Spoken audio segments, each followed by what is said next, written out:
કે પોલીસની ભરતી જે છે એ પોલીસની ભરતીમાં પણ અમે તમને કહીએ છીએ કે જે આ એક્સપેરિમેન્ટ તમારા ઉપર જે પ્રયોગ કરવામાં આવ્યો છે એ પ્રયોગમાં લકી ડ્રો સિસ્ટમથી જ તમારા પેપર જે છે એ ચેક થયા ને પછી તમને લાગે કે લગભગ 472 જગ્યાઓ છે ને આમ તો, એટલે 472 લકી ડ્રોની ચિઠ્ઠીમાં જો તમારું નામ આવ્યું તો આવી ગયું, બરાબર.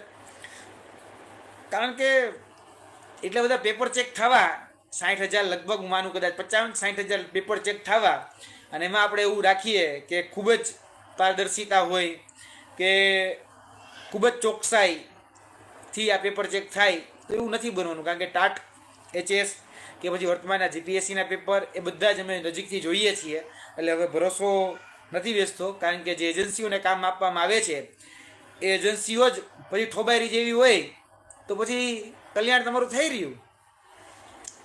અને એજન્સીઓ તો ભાઈ પેપર દીઠ પૈસા લઈને છૂટી થઈ જવાની છે. પેપર દીઠ ને પ્રશ્ન દીઠ એ પૈસા લઈ અને તો ખંખેરીને હાલતી થઈ જવાની, કારણ કે એ તો પ્રાઇવેટ છે ને. ત્યાં તો એકાઉન્ટેબિલિટી ફિક્સ નથી થવાની, કારણ કે કોઈ સરકારી તો અધિકારીઓ તો છે નહીં.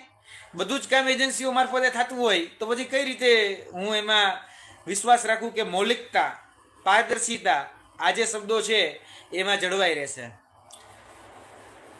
ઠીક છે, મારે ઘણી બધી ચર્ચાઓ એના વિશે થઈ શકે એમ છે, પણ હું એના વિશે ચર્ચાઓ નથી કરતા. પેપર 1 કઈ રીતે નીકળ્યું, પેપર 2 પાર્ટ 2 કઈ રીતે નીકળ્યા એ આપણે બધા જાણીએ છીએ.